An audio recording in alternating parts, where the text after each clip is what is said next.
नमस्कार, news India देख रहे हैं आप। आपके साथ मैं हूं मीनाक्षी रजक। बुलेटिन में आपको दिखाएंगे उत्तराखंड की तमाम खबरें। शुरुआत करेंगे बड़ी खबर के साथ। बड़ी खबर चमोली से है, जहां पर सीएम पुष्कर सिंह धामी दौरे पर पहुंचे हुए हैं। गौचर मेले का सीएम धामी ने शुभारंभ किया है।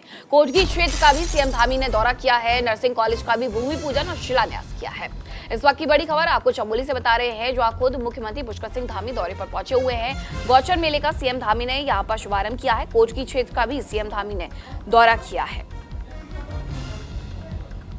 नर्सिंग कॉलेज का भूमि पूजन और शिलान्यास भी मुख्यमंत्री पुष्कर सिंह धामी के द्वारा किया गया है।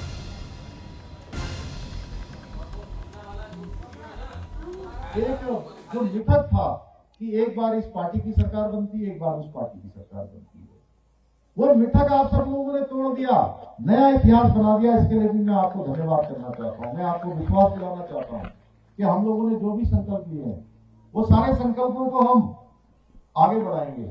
एक एक करके हम आगे बढ़ रहे हैं। आपने देखा होगा, समान नागरिक संहिता की बात हमने करी थी। देश के अंदर सबसे पहले समान नागरिक संहिता लागू करने के लिए हम आगे बढ़े और आज पूरा देश धीरे धीरे उस दिशा में आगे बढ़ रहा है। अभी गुजरात की सरकार ने भी इस दिशा में फैसला ले लिया कि वहां भी कमेटी का गठन होगा।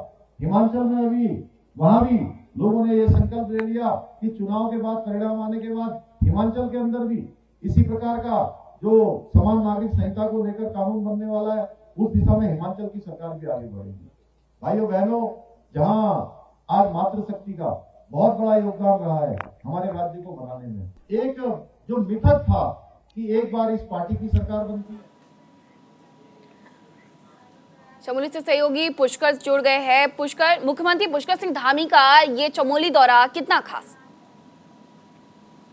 बिल्कुल, देखिए मुख्यमंत्री का 3 दिनों का दौरा है। सबसे पहले वो रुद्रप्रयाग पहुंचे हैं। 9:50 पर 9 पर रुद्रप्रयाग पहुंचे हैं और रुद्रप्रयाग में उन्होंने कोटकी गांव में पहुंचकर जो है यहाँ पे नर्सिंग कॉलेज है, सबकी काफी समय से जो है रुद्रप्रयाग जिले के लोगों की जो नर्सिंग कॉलेज को लेकर जो है यहाँ पे मांग रही है, तो यहाँ पे वो 9:50 पर पहुंचे हुए हैं और अभी भी जो है मुख्यमंत्री पुष्कर सिंह धामी जो है रुद्रप्रयाग में ही है। और यहाँ पे जो है बहुत सारे ऐसे, चाहे सड़क की बात करें या स्कूलों की बात करें, या तमाम सारी घोषणाएं भी होनी है और लोकार्पण भी यहाँ पे किया जाएगा। उसके बाद का जो कार्यक्रम है यानी 11:30 बजे, यानी अब कुछ समय बाद जो है रुद्रप्रयाग से वो चमोली के लिए चलती है, गौचर में पहुंचेंगे और गौचर का जो 70वां जो है ऐतिहासिक गौचर मेला है, इसका भी आज वो शुभारंभ करेंगे।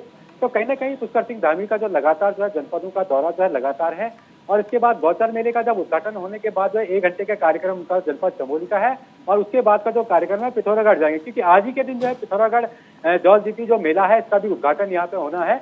तो कहीं ना कहीं जो युवा मुख्यमंत्री हैं उत्तराखंड के, वो लगातार जो है चाहे मेले हों, चाहे आपके शनिवार और इतवार का जिस तरह से आपने प्रवास देखा होगा कि मुख्यमंत्री लगातार जो है जनपद चमोली का दौरा कर रहे हैं और आज जो है अब से कुछ समय बाद जो है गौचर में पहुंचने वाले हैं और गौचर का जो ऐतिहासिक मेला है इसका जो है यहाँ पे शुभारंभ करेंगे। क्योंकि गौचर मेले, बिल्कुल पुष्कर, क्योंकि मुख्यमंत्री यहाँ पर गौचर मेले का शुभारंभ करने वाले हैं, किस मायने में ये खास है? लोक संस्कृति के हिसाब से, उत्तराखंड के हिसाब से किस तरीके से खास है कि खुद मुख्यमंत्री यहाँ पर पहुंच रहे हैं? बिल्कुल बिल्कुल, देखिए मीनाक्षी, गौचर मेले की अगर आपने बात करी तो गौचर मेला जब हम आजाद भी नहीं हुए थे तब से इस मेले को मनाया जाता है। यानी जो तिब्बत के लोग जो है व्यापार करने के लिए जो है हमारे देश में आते थे, तो उनको लेकर जो है यहाँ पे, क्योंकि आज आपने देखा हो कि बाल दिवस भी है, बाल दिवस के रूप में जो है गौचर मेला जो है मनाया जाता है और ऐतिहासिक, और ये हमें कह सकते हैं कि इस मेले को जो है भव्य रूप यहाँ पे देने की पूरी कोशिश, चाहे उत्तराखंड सरकार हो, चाहे आपका जो है स्थानीय प्रशासन हो, उसको भव्य रूप देने का यहाँ पे कोशिश पूरी की जाती है। और तिब्बत के लोग जब भारत में जब व्यापार करने आते थे, उसके बाद जो है यहाँ पे जो है ये मेला, बिल्कुल पुष्कर, इस तरीके से ये एक ऐतिहासिक मेला है और मुख्यमंत्री पुष्कर सिंह धामी खुद इसका उद्घाटन करने वाले हैं। बहुत शुक्रिया आपका तमाम जानकारी के लिए। उत्तराखंड मौसम विभाग ने पूर्वानुमान जारी किया है। पर्वतीय इलाकों में मौसम का मिजाज बदलने वाला है, मैदानी इलाकों में भी बदल सकता है मौसम का मिजाज। उत्तरकाशी चमोली को लेकर के संभावना जताई गई है। पिथौरागढ़ और रुद्रप्रयाग में हल्की बारिश हो सकती है, ऊंचाई वाले इलाकों में भी बर्फबारी हो सकती है। इस वक्त ये बड़ी खबर आपको उत्तराखंड के मौसम से संबंधित बता रहे हैं, जहां मौसम विभाग ने ये संभावना जताई है कि आने वाले वक्त में कुछ हिस्सों में हल्की बारिश हो सकती है, तो कुछ ऊंचाई वाले हिस्सों में बर्फ भी गिर सकती है। मैदानी हिस्सों में भी मौसम का मिजाज बदल सकता है। पिथौरागढ़ और रुद्रप्रयाग में हल्की बारिश हो सकती है और ऊंचाई वाले इलाकों में बर्फबारी हो सकती है।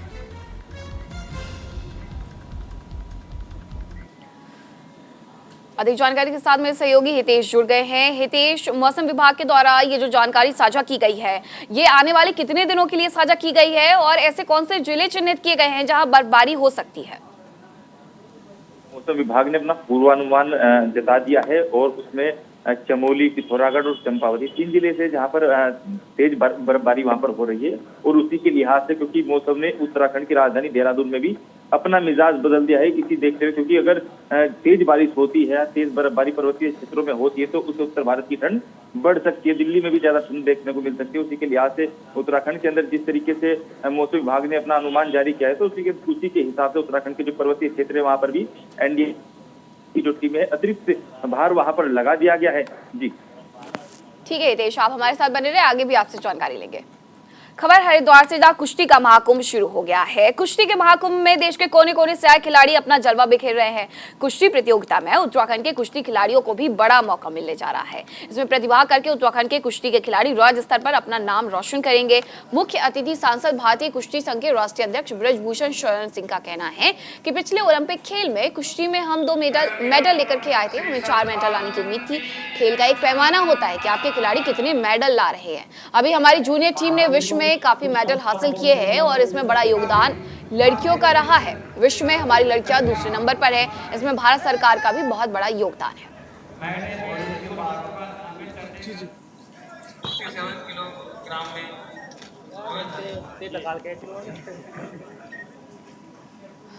तो हरिद्वार में कुश्ती का आयोजन हो रहा है। उत्तराखंड के खिलाड़ी भी यहाँ अपना दांवपेच दिखाने के लिए पूरी तरीके से तैयार हैं। देश के कोने कोने से यहाँ पर खिलाड़ी आ रहे हैं और कुश्ती में प्रतिभाग कर रहे हैं।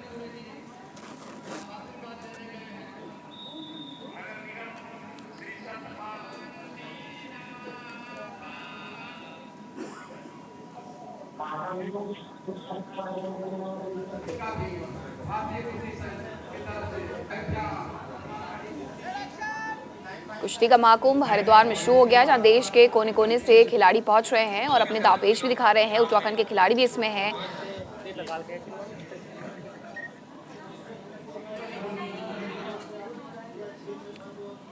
संजय अधिक जानकारी के साथ जुड़े हुए हैं हरिद्वार से। संजय, हरिद्वार में कुश्ती प्रतियोगिता का ये जो आयोजन किया जा रहा है, कब तक ये आयोजन हो रहा है और कहां-कहां से यहाँ खिलाड़ी पहुंचे हैं?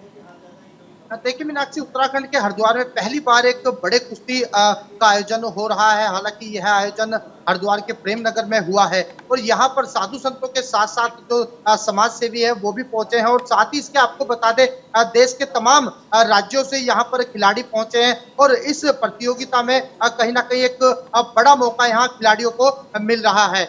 और साथ ही आपको बता दें, उत्तराखंड राज्य के खिलाड़ियों को यहाँ बेहतर मौका मिल रहा है, क्योंकि यह एक ऐसा मौका है जिसमें कहीं ना कहीं उत्तराखंड का नाम रोशन करने का यहाँ पर एक मौका मिल रहा है। कहा जा सकता है कि जो खिलाड़ी हैं वो बेहतर प्रदर्शन यहाँ दिखा रहे हैं और 3 दिवसीय कार्यक्रम है। इसकी शुरुआत कल हुई थी, आज इसका दूसरा दिन है। तमाम राज्यों से यहाँ लगातार खिलाड़ी पहुंच रहे हैं। मीनाक्षी, क्या इसके लिए जो खिलाड़ी, जो टीम विजेता होगी, उन्हें किसी तरीके की राशि दी जाएगी? ऐसा भी कुछ व्यवस्था यहाँ की गई है? देखिए, बेहतर प्रदर्शन करने वालों को एक बड़ा पुरस्कार यहाँ पर दिया जाएगा और जिस तरह अभी हम जिक्र कर रहे थे, लगातार ही राज्य सरकार खिलाड़ियों को एक बेहतर मौका दे रही है और खेल को एक बढ़ावा दिया जा रहा है। अगर हरिद्वार की बात की जाए तो इस प्रतियोगिता की कई दिनों पहले से ही यहाँ पर तैयारियां चल रही थी। आप देख सकते हैं किस तरह से इस प्रतियोगिता की शुरुआत हुई है। तमाम साधु संत यहाँ पर पहुंचे हैं और देश के कोने कोने से यहाँ पर खिलाड़ी अपना प्रदर्शन दिखा रहे हैं। बहुत शुक्रिया आपका संजय, तमाम जानकारी के लिए। उत्तराखंड में कांग्रेस की भारत जोड़ो यात्रा के दूसरे चरण की तैयारियों को लेकर सभी कांग्रेस नेता इस यात्रा को उत्तराखंड में भी सफल बनाने में लगे हुए हैं। इसी को लेकर पूर्व मुख्यमंत्री हरीश रावत ने प्रेस वार्ता की है, जिसमें उन्होंने बताया कि उत्तराखंड में भारत जोड़ो यात्रा के दूसरे चरण का प्रारंभ उत्तराखंड के आखिरी गांव माड़ा से हो रहा है, जिसको देखते हुए उत्तराखंड कांग्रेस ने तैयारियां पूरी कर ली है। हालांकि उत्तराखंड में हो रही इस भारत जोड़ो यात्रा में राहुल गांधी शामिल नहीं हो रहे हैं। इस यात्रा में सिर्फ उत्तराखंड कांग्रेस के नेता ही शामिल होंगे।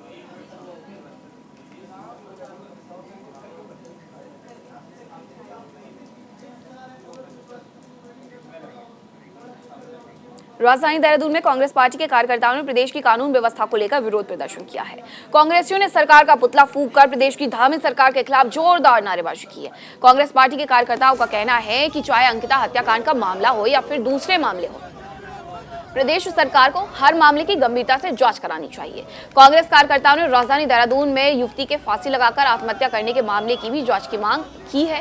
कार्यकर्ताओं ने आत्महत्या के इस पूरे मामले की भी न्यायिक जांच की मांग की। इस दौरान कांग्रेस पार्टी के महानगर अध्यक्ष का कहना है कि प्रदेश में महिलाओं के खिलाफ हो रहे मामलों को लेकर सरकार को सख्त रुख अख्तियार करना चाहिए।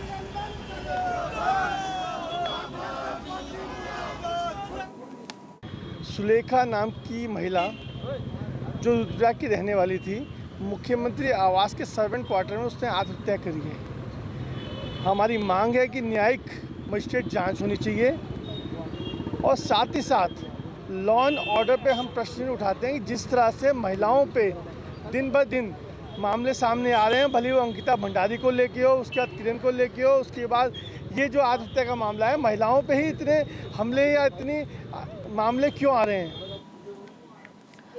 सहयोगी हितेश लगातार हमारे साथ बने हुए हैं। हितेश, कांग्रेस प्रखर होकर के हर मुद्दे को प्रदेश में उठा रही है। इस बार फिर से एक मुद्दा गरमाया है और मुख्यमंत्री आवास में रहने वाली महिला ने आत्महत्या की है। वजह सामने आई है या फिर कांग्रेस लगातार ये मांग कर रही है कि इस मामले में भी प्रमुखता से छानबीन की जाए?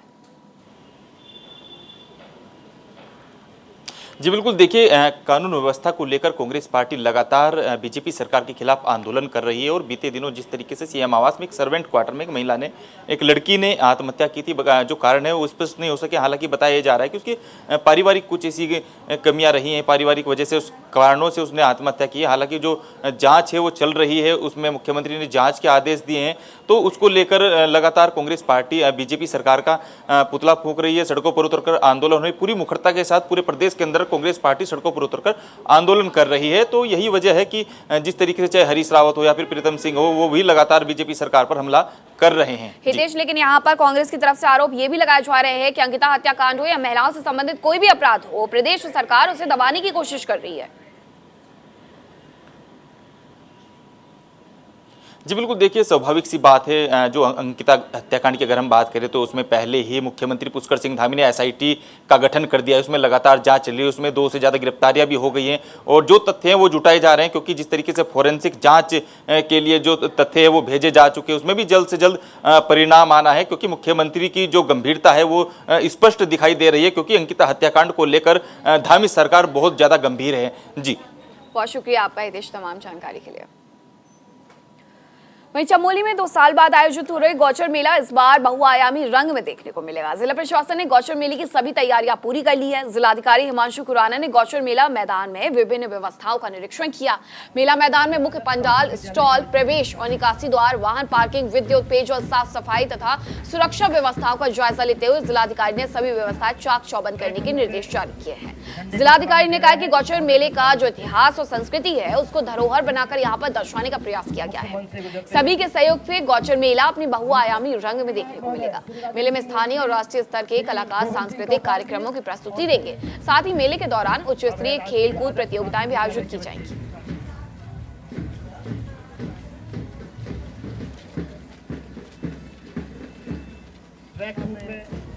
झंडे को सलामी दे रहे हैं, महोदय को सलामी देते हुए मुख्यमंत्री से गुजरते हुए और निर्णायक महोदय श्री राजेंद्र सिंह नेगी जी, श्री गोविंद सिंह तोमर। आजादी के 75 साल बाद भी सीमांत गांव तोलमा सड़क से नहीं जुड़ पाया है, जिस वजह से तोलमा के ग्रामीणों में नाराजगी है। गौरतलब है कि 9 नवंबर को उत्तराखंड बने हुए 22 वर्ष पूरे हो गए हैं, लेकिन इन 22 सालों में पहाड़ों में कितना विकास हुआ ये पहाड़ के लोग भली भांति जानते हैं। इन 22 वर्षों में कई गांव ऐसे हैं जो अभी सड़क मार्ग से नहीं जुड़ पाए हैं। अभी भी ग्रामीण कई किलोमीटर पैदल चलकर मुख्य सड़क तक पहुंचते हैं। कई बार तो बीमार मरीज को डंडी कंडी के सहारे सड़क तक पहुंचाया जाता है।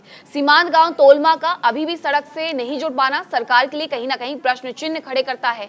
नीति मलारी राष्ट्रीय राजमार्ग से तोलमा गांव महज 5 किलोमीटर दूर है और अभी केवल 2 किलोमीटर सड़क ही बन पाई है, जबकि अभी 3 किलोमीटर सड़क और बनाई जानी है। लेकिन सरकार और प्रशासन की लापरवाही से 3 किलोमीटर सड़क पिछले काफी समय से नहीं बन पाई है। मुंबई से कॉलेज स्टडी पर आए छात्र छात्राओं ने गांव तोलमा को पक्की सड़क से न जुड़ने को लेकर नाराजगी भी जताई है।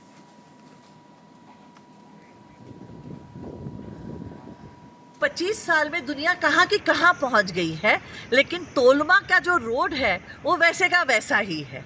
माने उसमें न कुछ बढ़ोतरी हुई, न वो रोड कंक्रीट किया गया, तो गाड़ी मोटरसाइकिल कुछ भी ऊपर नहीं जा सकता है। और मुझे लगता है कि आप इतनी विकास की परियोजनाएं चलाते हैं, हाइड्रो प्रोजेक्ट बना बना के आपने नदियों का सत्यानाश कर दिया है, इतने रोड वाइडनिंग के काम कर रहे हैं, एक 3 किलोमीटर की क्या सड़क नहीं बन पाती है? तो मैं तोलमा नहीं जा पाई क्योंकि मेरी तबीयत थोड़ी सी ख़राब थी और वो 3 किलोमीटर की सड़क अभी तक बनाई नहीं है, तो मैं नहीं जा पाई और मेरा स्टडी अधूरा रह गया। इतनी दूर आकर भी क्योंकि मैं मेरा स्टडी नहीं कर पाई, ये थोड़ी सी निराशाजनक चीज़ है और मैं उम्मीद करती हूँ कि सरकार जल्द ही उधर एक सड़क बना दे ताकि हम अगली बार तोलमा जा सकें। तोलमा के लिए थोड़ी सी भी सड़क बन जाए, क्योंकि ऊपर की 3 किलोमीटर से ज़्यादा की चढ़ाई है। अगर 1-2 किलोमीटर उतने भी बन जाए तो बहुत आराम हो जाता है, लोगों के लिए बहुत फ़र्क पड़ जाता है। अगर ऊपर कोई समझो कि गर्भवती महिला हो, उसको अभी जाना हो, तो उसको पालकी में बिठा के पूरा 3-3.5 किलोमीटर गाँव वालों को नीचे लेके आना होगा, वो बहुत ज़्यादा मुश्किल हो जाता है। तोलमा के लिए सड़क बहुत ज़रूरी है। हम अभी तोलमा जाके आए हैं। तोलमा जाने के लिए रास्ता बिल्कुल भी नहीं है, बहुत ही कच्चा रास्ता है। हम लोग की भी सांसें फूलने लगी। तो वहाँ पे इतना अच्छा सुंदर सा गांव है ऊपर, पर वहाँ पे बिल्कुल भी रास्ता नहीं होने के कारण जो लोग यहाँ पे आते हैं फॉरेनर्स, उनको भी काफ़ी तकलीफ़ें आ सकती है। तोलमा गए थे हम हमारे पढ़ाई करने के लिए, और जाते वक्त हमने कई दिक्कतों का सामना किया, और सबसे पहला और सबसे बड़ा था वो सड़क था। यहाँ पे बिल्कुल भी अच्छी सड़क नहीं है, सड़क है ही नहीं, तो जाने में बहुत दिक्कत होती है। जवान तो चल के जा सकते हैं, लेकिन बूढ़े बुजुर्ग और जो छोटे बच्चे हैं वो आना जाना नहीं कर सकते हैं। खबर हरिद्वार से, जहां सिडकुल थाना क्षेत्र में आधार कार्ड के नाम पर अवैध वसूली का खेल जारी है। सिडकुल थाना क्षेत्र के ब्रह्मपुरी रविदास मंदिर के पास आधार कार्ड बनाने का काम किया जा रहा है, जहां लोगों से आधार कार्ड बनाने के नाम पर अवैध वसूली की जा रही है। अब आधार कार्ड बनवाने के नाम पर लोगों से 200 से 700 रुपए तक वसूल करने की बात सामने आई है। फिलहाल मामले की शिकायत के बाद आधार कार्ड बनाने वाला आरोपी मौके से फरार हो गया है। उन्होंने मैडम ने क्या कहा, गूगल पे का नंबर किसने दिया? मुझे मैडम ने कौन सी बात कर रहे हैं यार, ये कोई बात है? अरे नहीं, तो उन्होंने मैडम ने क्या कहा, गूगल पे का नंबर। रुड़की के मंगलौर में देर रात मकान की छत पर रखी पुराल में अचानक आग लगने से हड़कंप मच गया। थोड़ी ही देर में आग ने विकराल रूप ले लिया। वहीं गांव वालों को सूचना के बाद मौके पर पहुंचे दमकल कर्मियों ने आग पर काबू पाया। हादसे में किसी के हताहत होने की जानकारी नहीं है। बताया जा रहा है बिजली के पोल से चिंगारी आने की वजह से यह हादसा हुआ है। तस्वीरों में आप उठती हुई लपटें देख सकते हैं कि आखिरकार किस तरीके से एक चिंगारी की वजह से यहाँ आग लगी।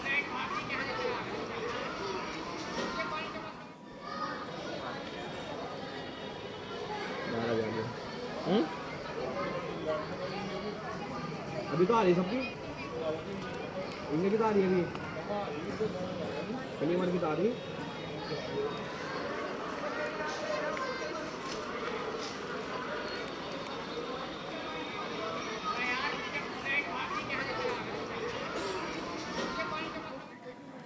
उत्तराखंड की राजधानी देहरादून में इंटरनेशनल फिल्म फेस्टिवल के 7वें संस्करण का समापन हो गया है। उत्तराखंड के डीजीपी अशोक कुमार राजधानी के होटल में 7वें देहरादून अंतर्राष्ट्रीय फिल्म फेस्टिवल के समापन कार्यक्रम में शामिल हुए। 11 से 13 नवंबर तक यानी 3 दिनों तक ये फिल्म फेस्टिवल चला। इस इंटरनेशनल फिल्म फेस्टिवल में फिल्मों को बढ़ावा देने के लिए कमर्शियल फिल्म समेत लघु फिल्म, डॉक्यूमेंट्री, एल्बम फिल्मों की स्क्रीनिंग कर प्रदर्शित किया गया। कार्यक्रम में बॉलीवुड के कलाकार और मूल रूप से उत्तराखंड के रहने वाले हेमंत पांडे ने फिल्म फेस्टिवल के समापन पर कहा कि देहरादून इंटरनेशनल फिल्म फेस्टिवल से उत्तराखंड को काफी फायदा पहुंच रहा है। पिछले 7 साल से देहरादून फिल्म फेस्टिवल के आयोजक राजेश शर्मा ने कहा कि फेस्टिवल का 7वां संस्करण सफल रहा। इसमें 79 फिल्म स्क्रीनिंग की गई। इस बार टैलेंट हंट भी किया गया जिसमें 300 एंट्रीज आई जो उत्साहजनक है।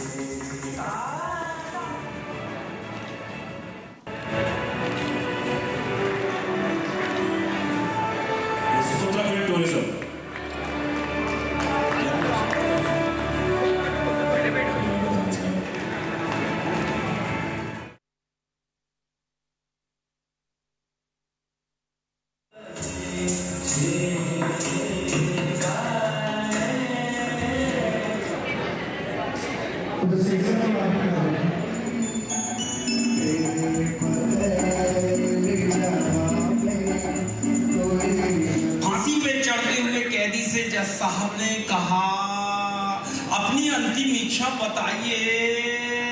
कैदी बोला, मेरे बदले आप ही लटक जाइए।